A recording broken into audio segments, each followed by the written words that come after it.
Are you ready for your mind to be blown? Today we are making baked ziti with no boiling and no browning. It's just a dump and bake meal. We love baked ziti, but sometimes the effort of browning the meat and boiling the noodles and cleaning the pans just seems like a little bit too much. So this is a good way to make it without having to do that. So I've got a greased 9x13 pan here. I'm going to add half of a box, a 1 pound box of ziti.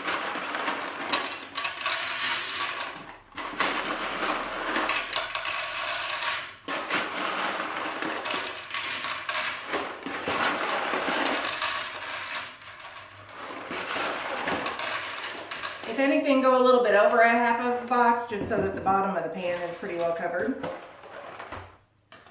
Now I'm going to take 8 ounces of provolone cheese. You can do shredded if you want. I usually just get the slices.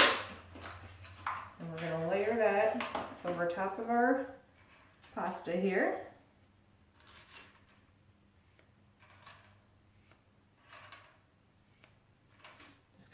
Try to get a little bit evenly spaced so that all of it's got plenty of cheese.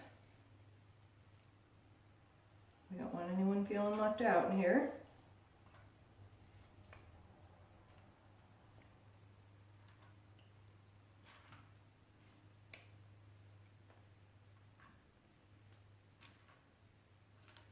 All right, like I said, we love baked ziti. This is a twist on Mimi's baked ziti, which is my mom. This is how we grew up eating baked ziti, except for she always did the boiling and the browning. So today I'm just going to try to make it a little bit easier.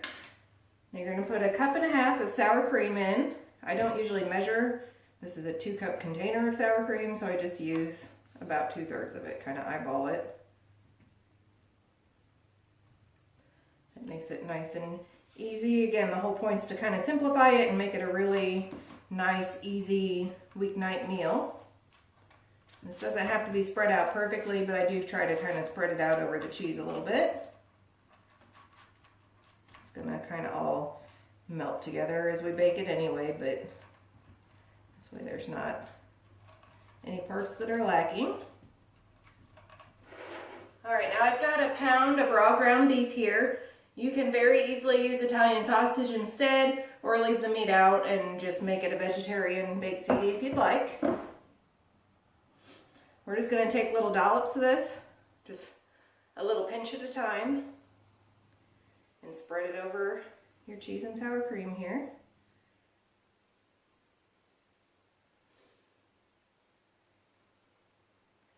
I know it seems surprising putting this all in here raw, but I promise you it's doable. I've got a couple other no-boil pasta recipes. We have a no-boil macaroni and cheese that little dude and I made together. We've got a video for it and the recipe's over on my site. So I'll link to that.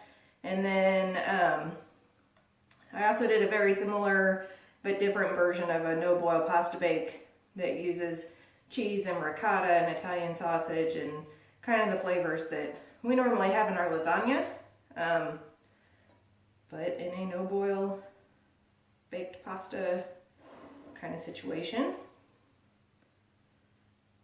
All right, again, we want to use about 1/2 pound of this beef in this layer, and then we're going to put the rest on the top.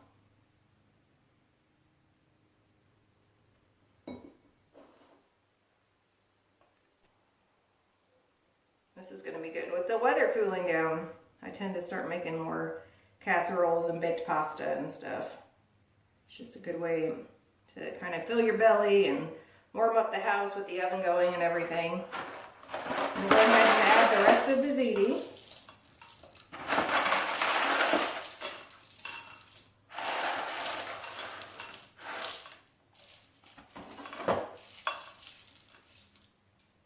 If you can't find ziti, which I can't always find ziti locally, you can use mostaccioli or rigatoni or something, and that'll work just as well. Now we're going to go ahead and just add the rest of the beef here.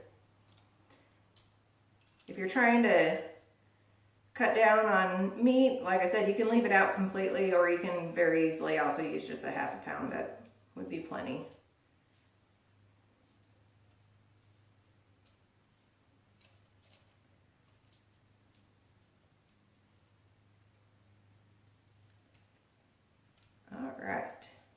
this is coming together nice and quick.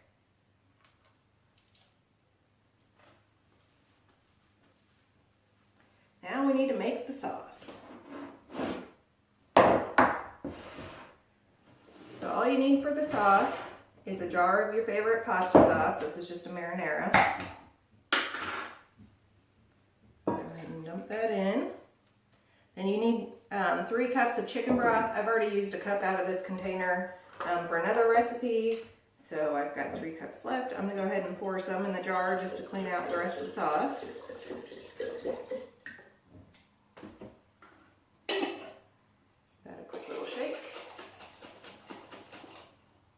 Might as well get all of it in there.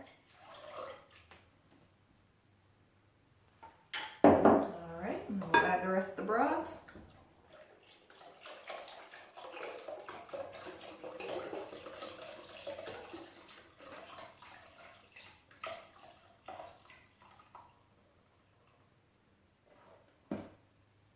I'm going to add 2 teaspoons of garlic powder.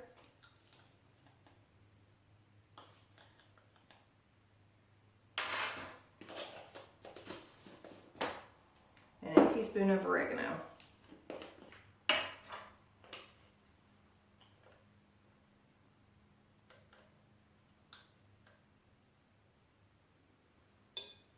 Okay.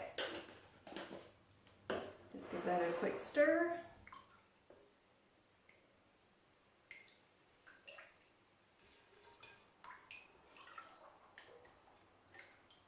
It smells good already. All right, now we're just going to pour that over our pasta. Now the pasta's going to bake in that chicken stock and sauce, and it's going to get nice and tender and delicious, so you don't have to worry about that. Just make sure we got it all in there.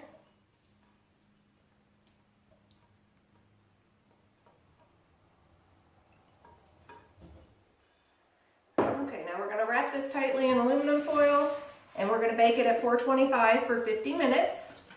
At that point, the pasta should be al dente. So we're going to put a little cheese on top and stick it back in the oven for a few minutes, and then it'll be dinner time.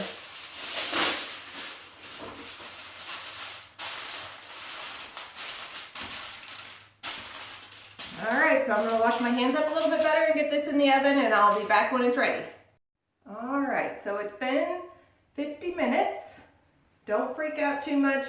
If it still looks a little bit juicy, or if the pasta doesn't look quite done, it's still going to have another 10 minutes to bake, and at least 10 or 15 minutes to rest, so that it has plenty of chance to come together still. We're going to go ahead and put some mozzarella on top.